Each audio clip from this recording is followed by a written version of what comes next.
Halo teman-teman semua, selamat datang di podcast kesayangan kita, Kepoin Yuk.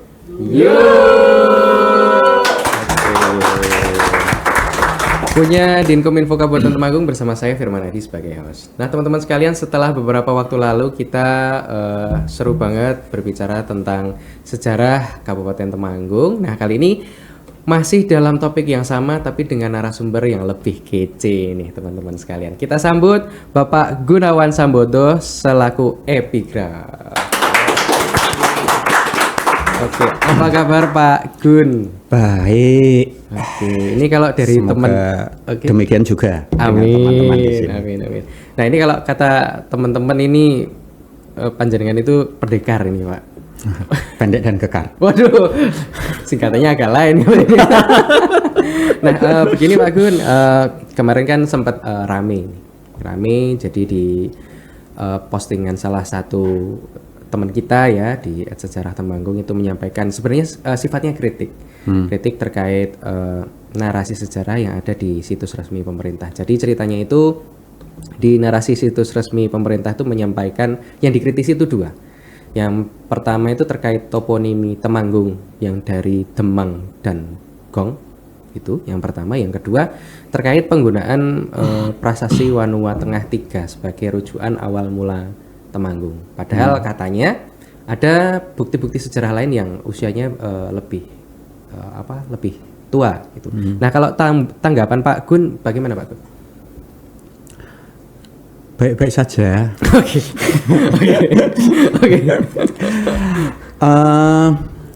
Sebetulnya dengan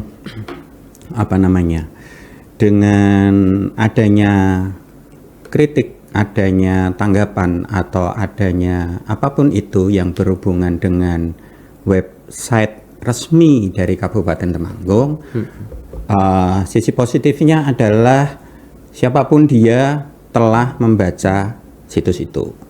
Oke. Ya kan?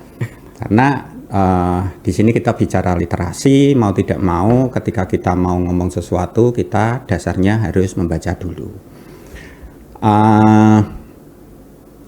Terus sisi baik yang lain adalah ternyata informasi-informasi tentang apapun yang berhubungan dengan Temanggung itu dibutuhkan oleh siapapun yang membaca situs itu. Oke. Buh, kesasar mergo apa sampai ke situs itu atau memang niat mencari itu. Tapi paling tidak ada cara teman-teman para netizen di luar sana itu aku pengen tahu tentang Temanggung, berarti situs rujukanku adalah ini.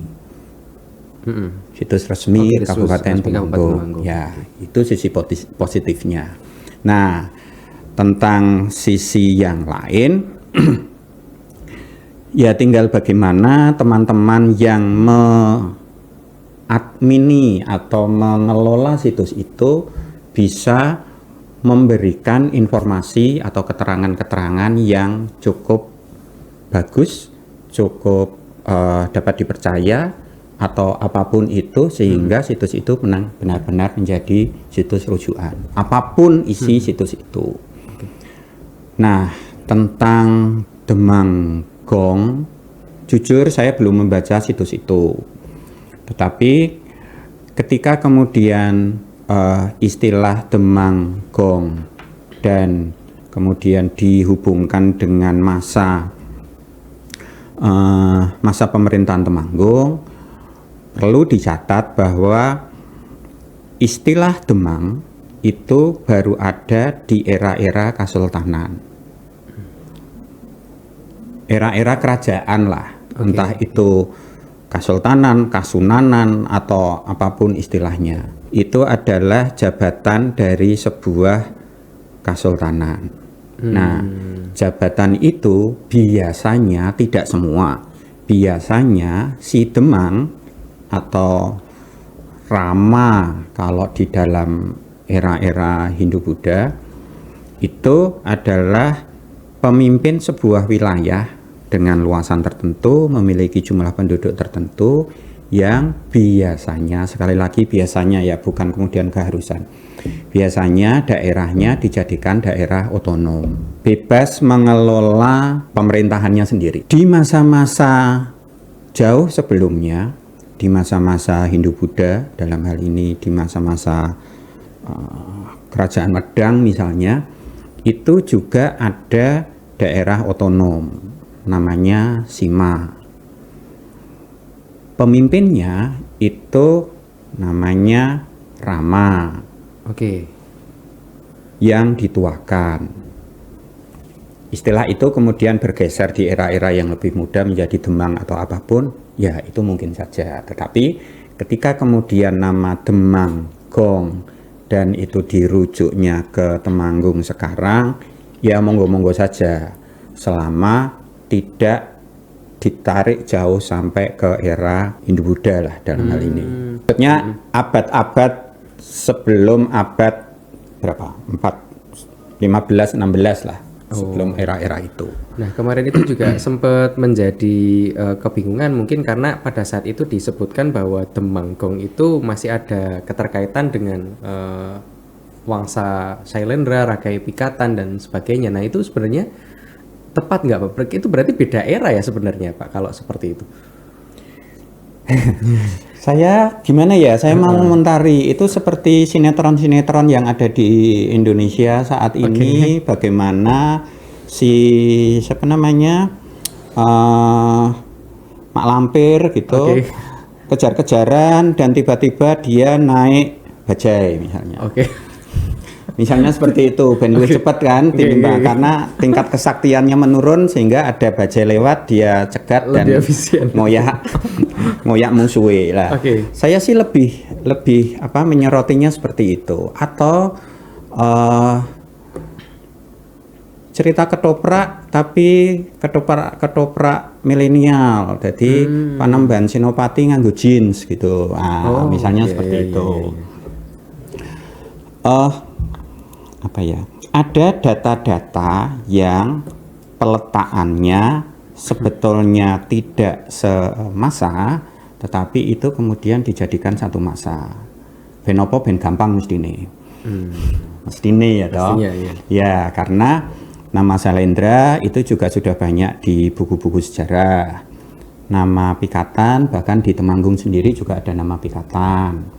Kemudian apalagi tadi?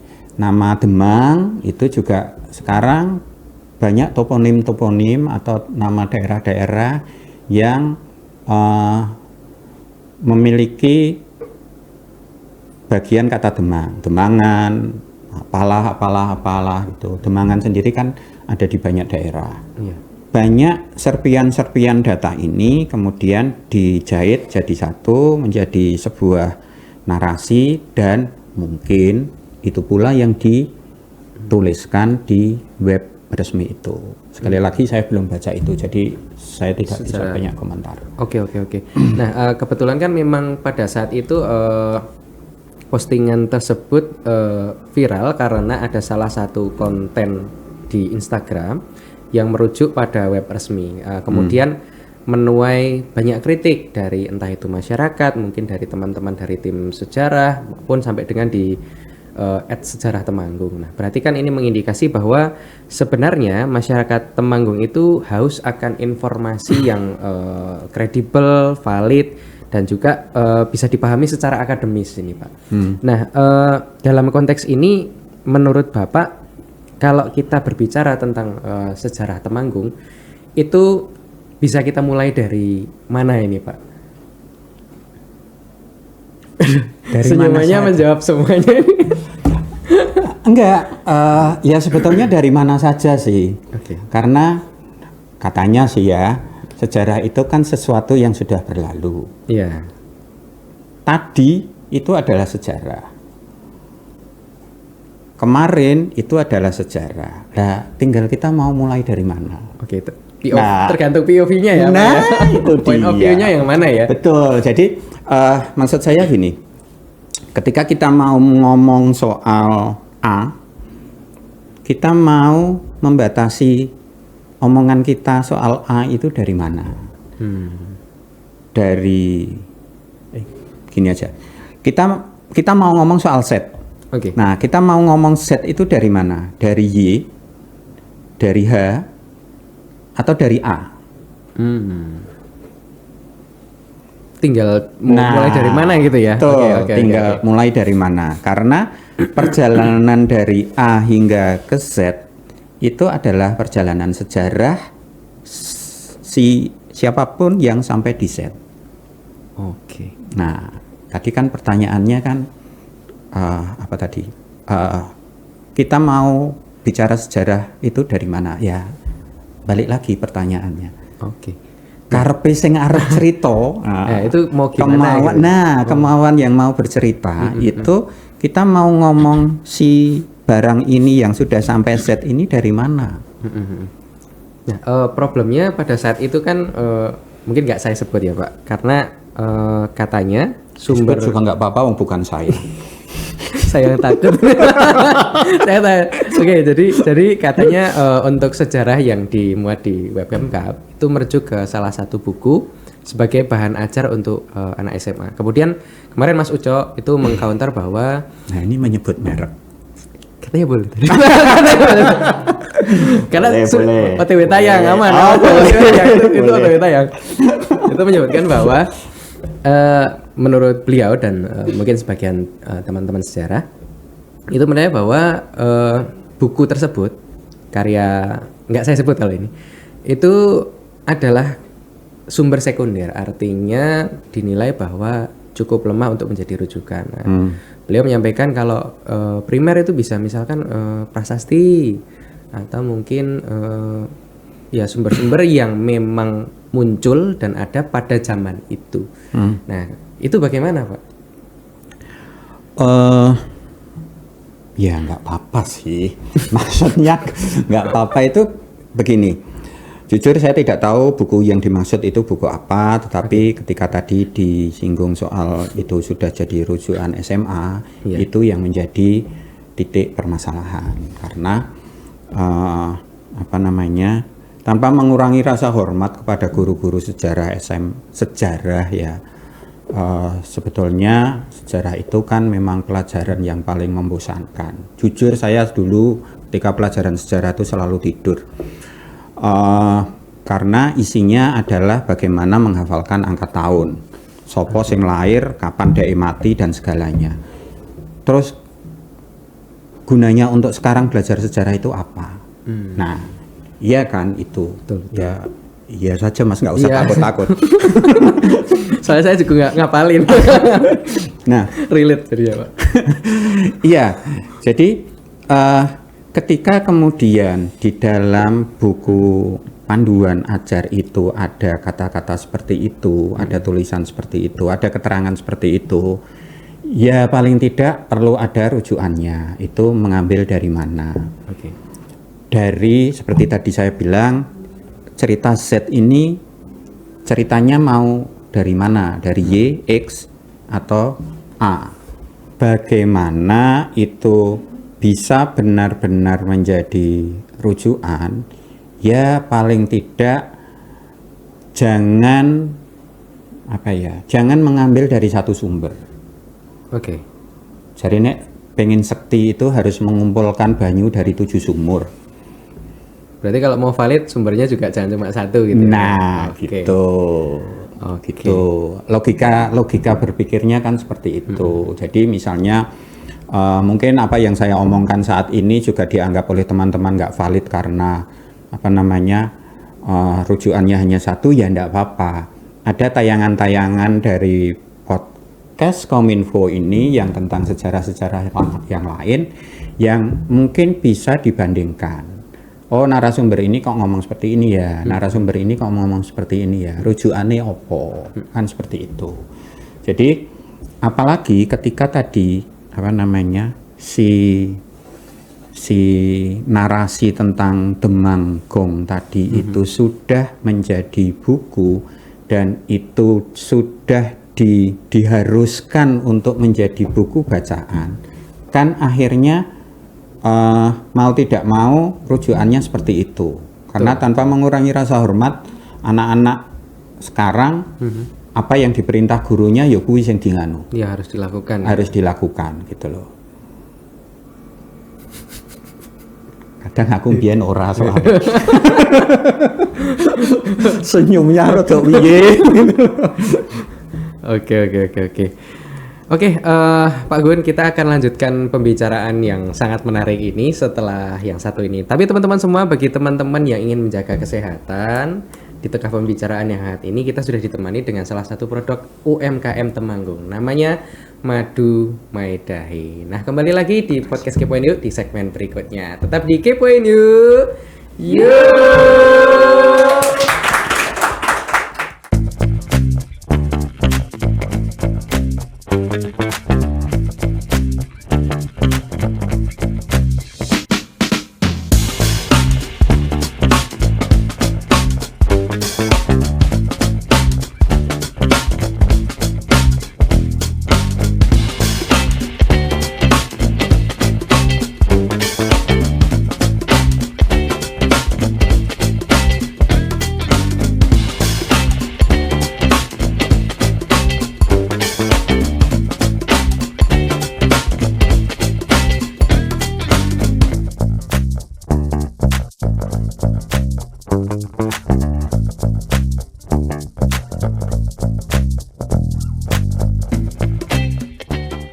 Halo teman-teman semua, kembali lagi di podcast kesayangan kita, Kepoin Yuk.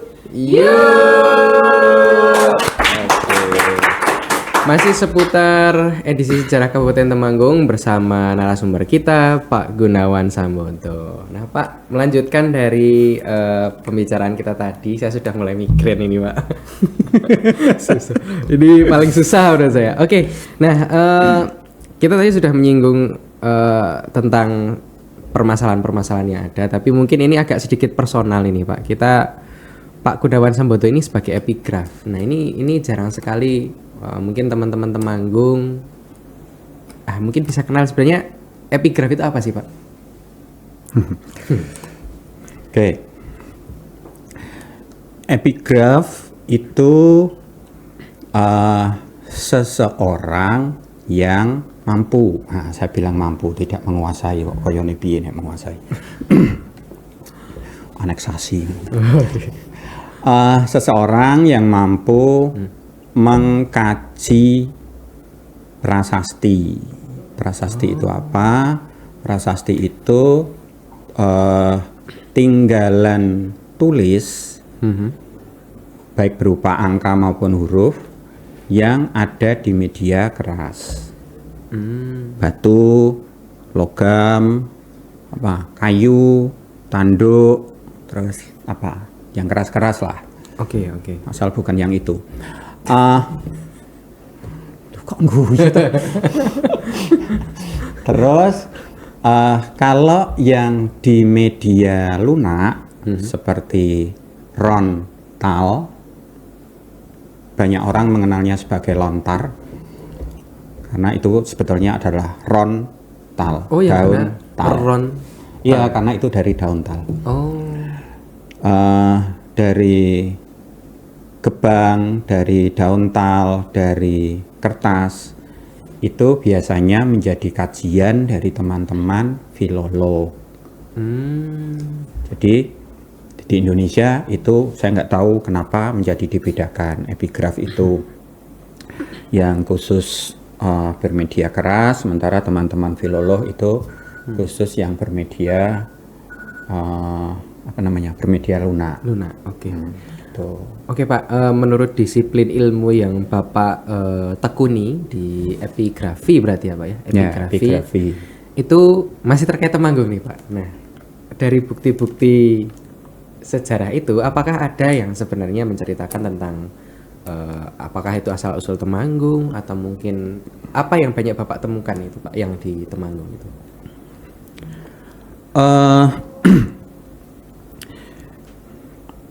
Jadi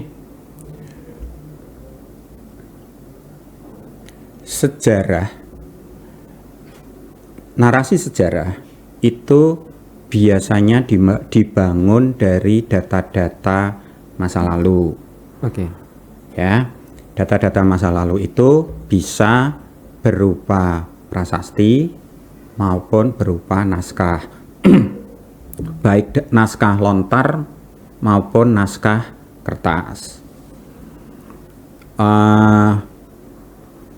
Prasasti sendiri itu dibedakan menjadi prasasti asli atau tinulat. Tinulat itu turunan. Tetapi ada catatan lain, prasasti tinulat sendiri itu adalah tinulat di masanya, turunan di masanya dan turunan jauh setelahnya. Gampangannya nek gawe surat itu kan ada arsip tembusan bla bla bla bla, itu kan di tahun dan saat yang sama. Nah, itu arsip dan yang lain-lain itu tinulat sejaman. Tetapi kalau kemudian merujuk pada surat nomor sekian bla bla bla bla tertanggal sekian, nah itu tinulat tidak sejaman. Karena dibuatnya tidak pada waktu yang bersamaan. Betul, gitu ya, ya betul. Nah, narasi sejarah itu dibangun dari situ. Bagaimana teman-teman epigraf dan teman-teman filolog bekerja, ya mulai membangun itu. Masalahnya seringkali teman-teman, saya tidak menyebut person, tetapi seringkali teman-teman penulis sejarah itu tidak jujur dengan dirinya sendiri. Maksudnya sebelum menulis narasi gitu, kita kan sudah memiliki tesis, kita sudah memiliki gambaran besar gitu. Nah, ternyata apa yang kita runut, kita baca baik itu prasasti maupun naskah, ternyata tidak sesuai dengan tesis kita, tidak sesuai dengan gambaran besar kita. Nah, seringkali piye carane ben pas, yuk rodok-rodok melipir, tetap dengan kajian, tetap dengan bahan itu, tetapi ya rodok denggoki sithik sehingga menjadi seperti yang dia inginkan. Saat ini hal seperti itu tidak bermasalah. Akan menjadi masalah ketika tulisan ini dibaca oleh siapapun di masa depan.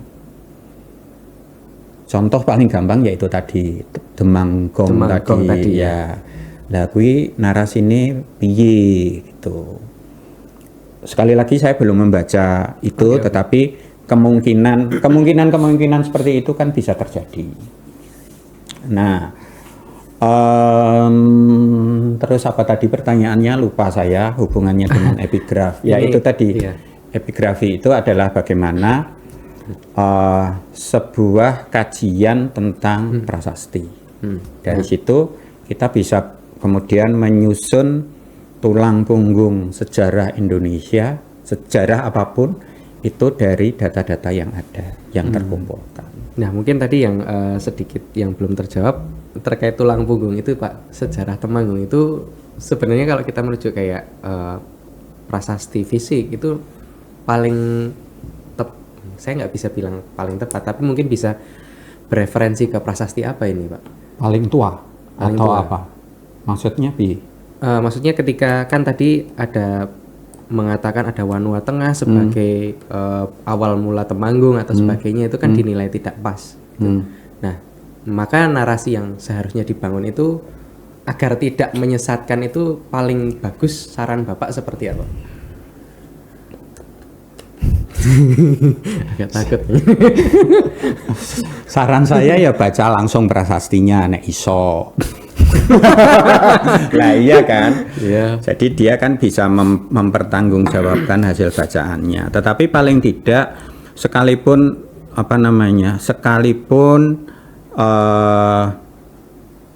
tidak bisa membaca langsung, tapi itu tadi di sesi sebelumnya saya sudah menyinggung tentang jangan gunakan hanya dari satu sumber. Gunakan dari banyak sumber. Misalnya tidak bisa membaca langsung prasasti, ya gunakan sumber yang sudah ada alih aksara atas prasasti itu. Misalnya alih aksaranya kok hanya sekedar alih aksara tapi tidak alih bahasa, yo goleki meneh sumber sing ono alih bahasane.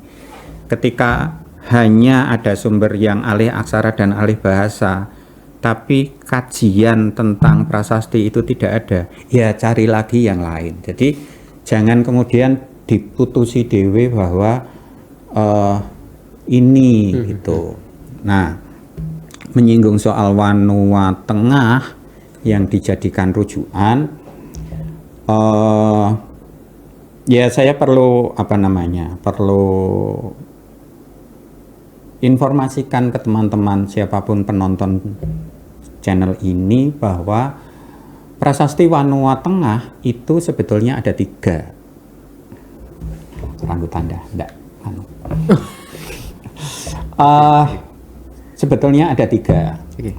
Wanua Tengah 1 dan Wanua Tengah 2 itu isinya sama, dari batu. Yang Wanua Tengah 1 itu ada di Museum Nasional. Wanua Tengah 2 itu ada di Pendopo Jenar ya, Jenar atau Jenih?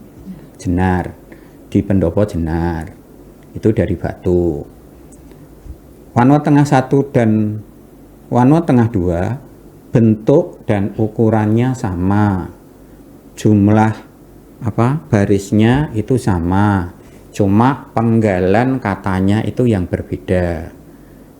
Penggalan kata terakhirnya itu berbeda. Mungkin biyen sing nutuki prasasti yang satu sudah muniting gitu, yang satu belum, kayak mesin ketik ketok umure itu. Marginnya beda mungkin ya Pak. Marginnya beda. Terus Wanua Tengah 3 itu dari Lempeng Tembaga. Masa pembuatan Wanua Tengah 1, 2 dan Wanua Tengah 3 itu juga berbeda. Jujur saya tidak begitu apal tahunnya, tetapi Wanua Tengah 1 dan 2 itu masanya Kayuwangi tahun 785 Syaka. Kalau jadi Masehi ditambah 78 piro hitungan dhewe ya, matematika aku elek soalnya. Terus Wanua Tengah 3 itu saya lupa tahun 827 Syaka atau 829 atau 830 Syaka. Itu dari masanya Balitung. Dari tahun itu saja sudah ada sekitar berapa perbedaan? 100 sekian tahun lah. Iya. 100 sekian tahun. Tentang tentang pengambilan data dari Wanua Tengah berapa tadi? 3. Nah, Wanua Tengah 3 untuk kesejarahan Temanggung rasanya juga belum pas, karena di Temanggung ada, aku rodok pamer enggak apa-apa ya? Enggak apa-apa. Saya sudah menulis judulnya catatan kuno dari lereng Sindoro Sumbing. Itu kumpulan prasasti batu, aku lali, 12 atau 13 buah baru prasasti batu yang ada di Temanggung. Kemudian prasasti Lempeng Tembaga di Temanggung itu juga banyak. Nah, ketika kita rujukannya hanya pada Wanua Tengah 3, ya paling tidak kan menjadi tidak begitu kuat. Kita kan harus membaca prasasti-prasasti yang lain yang ada di Temanggung, yang mungkin masanya lebih tua atau paling tidak seera. Tetapi perlu diingat bahwa penempatan prasasti, terutama batu, di sebuah wilayah, di situ ada toponimi yang lain, itu perlu diingat kita tidak bisa kemudian memetakannya dalam peta administratif saat ini. Oh, karena pada saat itu tidak sama ya Pak ya? Iya, dulu kan belum ada Temanggung, belum ada Indonesia, ya kan? Ya, wilayahnya secara administratif berbeda. Nah, wilayahnya secara administratif berbeda. Dilalah wae bahwa temuan ini itu ada di sini, temuan ini ada di sini. Seperti temuan prasasti Wanua Tengah 1 dan 2 itu ada di Tretep sana. Oh, di Tretep. Ya, di Gunung Prau sana. Itulah sebabnya prasasti Wanua Tengah 1 2 itu juga disebut prasasti Argopuro. Nah, tetapi nama Wanua Tengah saat ini tinggal di Paraan, Wanu Tengah. Wanu Tengah, ya. Wanua Tengah menjadi Wanu Tengah ya nggak jauh-jauh beda lah. Nah, mungkin pula itu yang dipaksakan dari Temanggong menjadi Temanggung. Mungkin lo yo. Ya, kalau melihat dari narasinya ya seperti itu. Nah, mungkin. Jadi misalnya ada banyak nama-nama desa yang sekarang ada di mana? Di Temanggung ini yang nama-namanya itu masih bisa dilacak dari prasasti-prasasti yang ada di Temanggung. Petir misalnya, petir yang ada di Ngadirjo sana. Kemudian Jumo, di prasasti ada nama Haji Huma. Oh, Haji kemudian Tri Tepusan, sekarang masih ada Tepusan. Ada banyak nama-nama desa yang bisa dirunut dari masa-masa yang telah lalu. Tetapi sekali lagi, yo kemudian jangan makso. Itu tadi sebuah data, kita sudah punya tesis di sini, kemudian kita membaca data dan ternyata kok ora podo dengan apa yang kita bayangkan dan kemudian kita dipaksa di situ, ya jangan ya Dik ya. Gitu. Ya. Oke Pak. Nah mungkin akan coba saya ambil satu garis besar. Jadi kan memang biasanya di wilayah-wilayah administratif kabupaten, apakah itu kan ingin menyajikan informasi asal usul daerahnya seperti itu ya Pak. Nah kebetulan memang karena referensi dari Pemkab ini dirujuk dan viral dan ternyata ada seperti yang Bapak tadi umpamakan misalkan mak lampir tapi naik angkot itu kan nggak sejaman, apalagi muncul toponimi Temanggung. Nah untuk saat ini mungkin ketika kita belum bisa menyajikan data yang paling valid untuk asal usul Kabupaten Temanggung, itu saran Bapak berarti mending bagaimana Pak agar maksudnya tidak menimbulkan rujukan yang salah. Karena kemarin melihat misalkan kita menggunakan teknologi saat ini ChatGPT itu bahkan merujuk pada sumber-sumber yang ya, non sewu mungkin bisa jadi kurang tepat gitu Pak. Ya bagus toh, berarti situs situs web web resmi Temanggung itu sudah dipantau oleh ChatGPT gitu, masuk ke datanya. Iya. Kalau bagi saya sih selama selama itu tidak valid ya sudah dibuang saja. Memang bukan satu-satunya, tetapi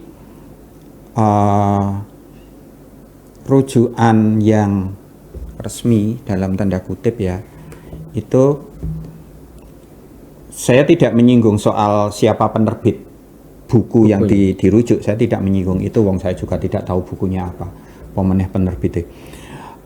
Tetapi buku yang dikeluarkan oleh Departemen Pendidikan dan Kebudayaan itu namanya Sejarah Nasional Indonesia, itu ada 6 jilid yang dari masa Hindu-Buddha, perkembangan kebudayaan Hindu-Buddha itu jilid 2. Terbit pertama 1984 dan sudah direvisi 2006 atau 2000 piro lali, itu sudah ada edisi revisinya.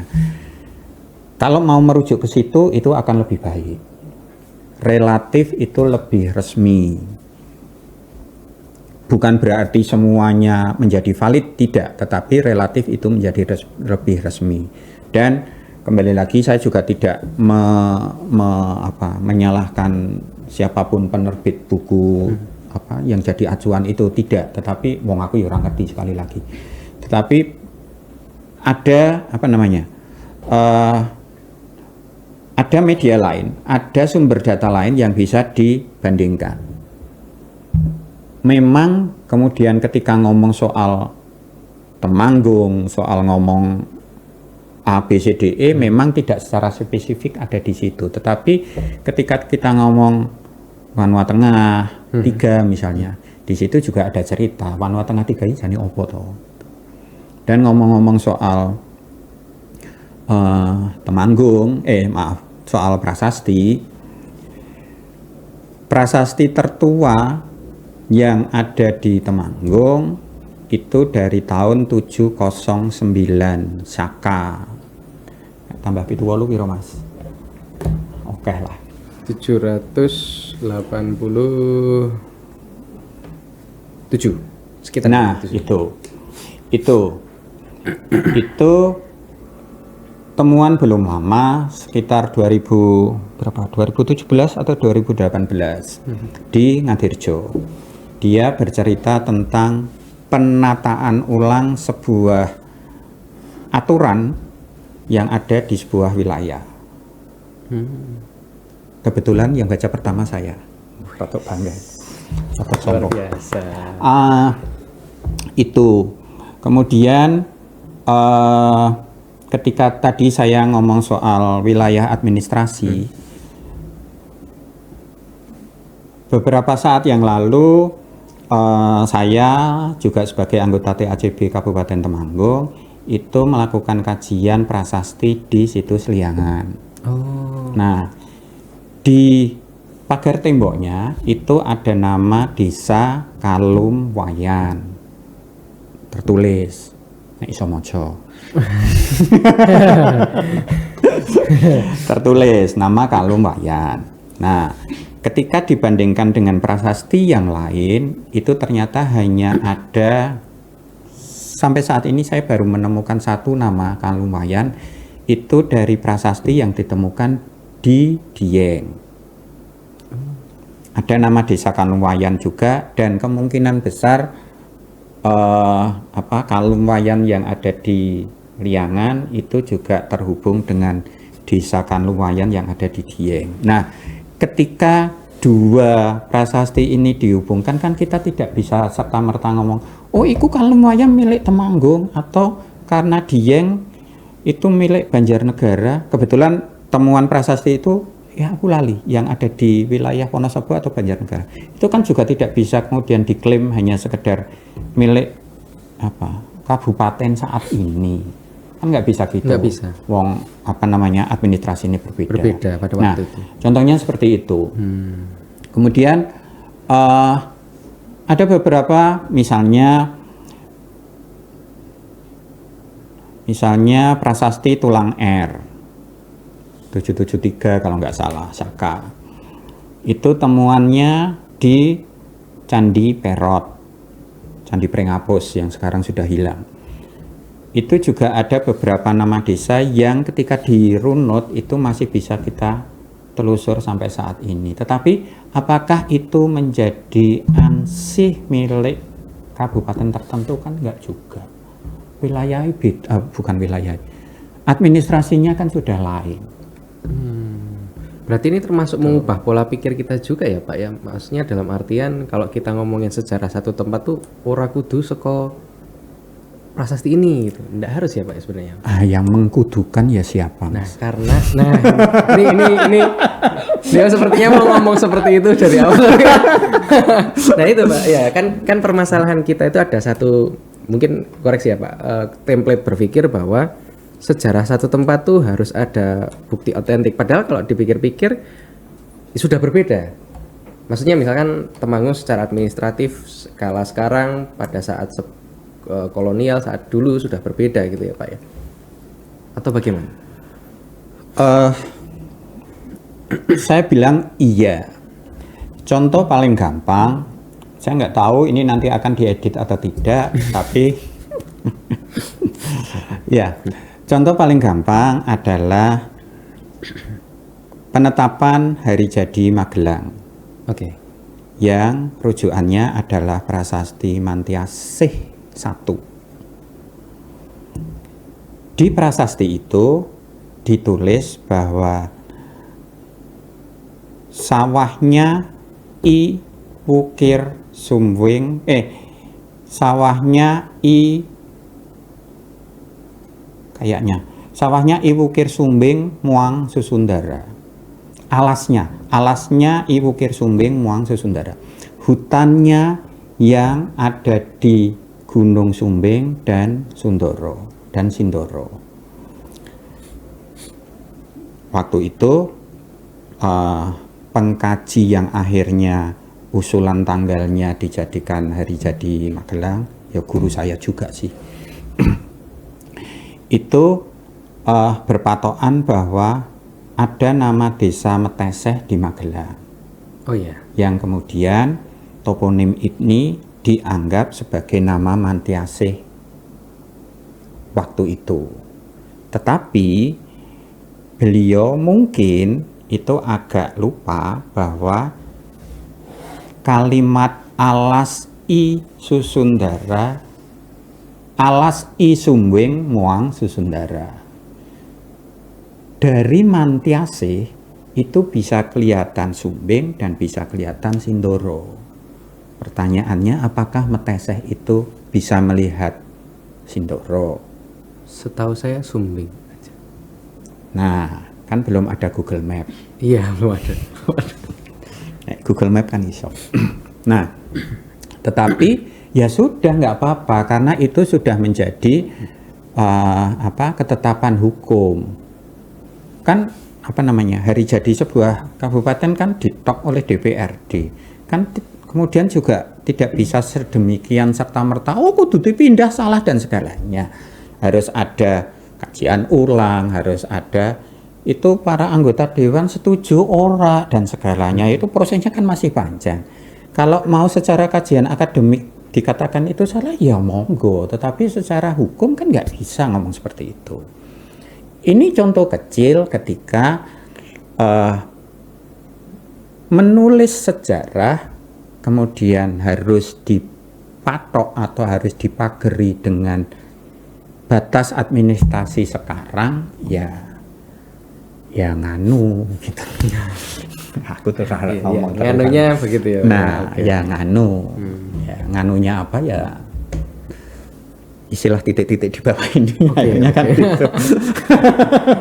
Berarti mungkin kalau kita mau berbicara apakah itu nasihat atau koreksi pada tadi satu situs Pemkab yang memberikan informasi, berarti lebih ke koreksi informasi saja ke sumber yang valid, tidak harus menyajikan informasi sumber misalkan asal-usul Temanggung begitu ya Pak ya.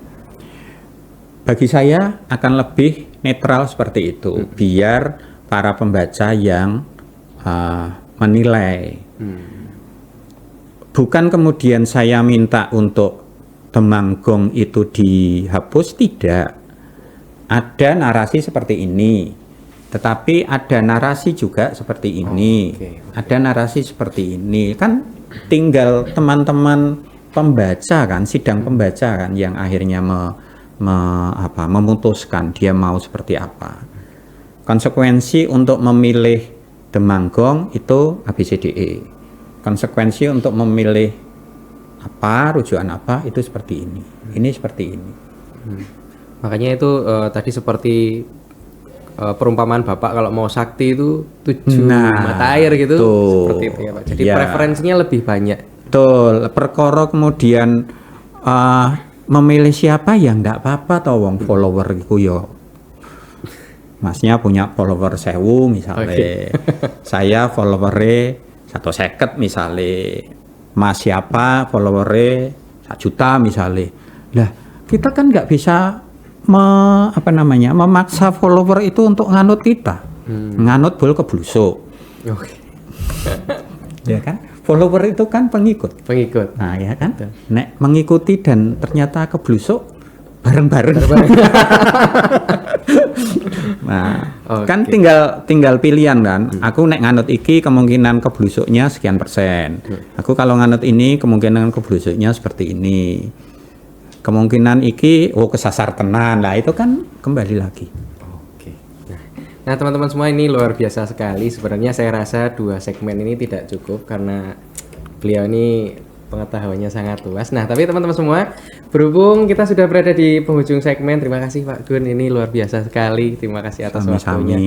Kita akan pamit undur diri, tapi teman-teman semua jangan kemana-mana karena podcast Kepoin Yuk akan kembali dengan episode-episode lainnya. Tapi sebelum itu, Pak Gun, kami persilahkan untuk memberikan apakah itu closing statement, nasihat maupun saran bagi entah itu masyarakat umum, pemerintah dan juga para pemirsa Kepoin Yuk. Silakan, Pak.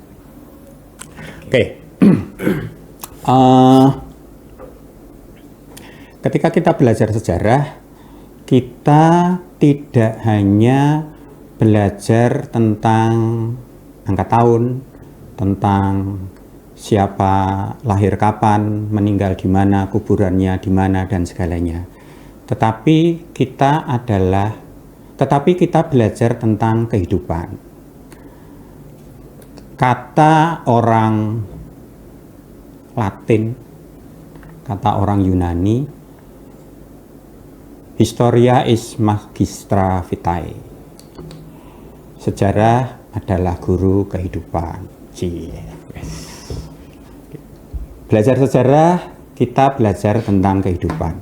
Yang baik kita ambil, yang jelek kita buang. Ketika belajar sejarah berarti kita bisa tahu kehidupan-kehidupan apa di masa lalu yang membuat komunitas, membuat bangsa ini menjadi besar, dan kita juga tahu bangsa yang besar itu ternyata runtuh karena sesuatu yang ada hubungannya pula dengan kehidupan. Sehingga ke depan kita harus bisa melangkah itu dengan bekal-bekal dari ilmu sejarah. Meskipun, aku karo pamer kaos.